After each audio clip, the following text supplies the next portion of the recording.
முதலிப்பாளையம் மண்ணில் குப்பை மலை மூச்சை நிறுத்தும் துண்டாட்டம் பரவுதடா விலகலையே. நாள்தோறும் எழுடன் சுமை நீரோடு கலந்து நஞ்சு தரை குடிநீரில் கரைந்து வரும் குடும்பங்கள் நோயால் அழுதிடுதே.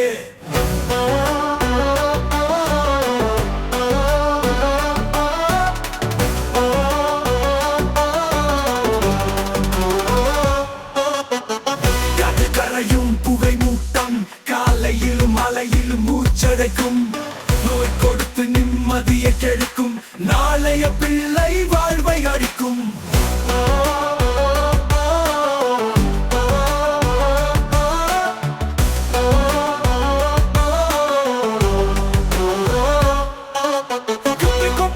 கை நிறுத்து குற்றம் செய்கின்றாய் நம் உயிருக்கு. தண்ணீரை காப்போம் மண்ணை காப்போம் மக்கள் குரலுடன்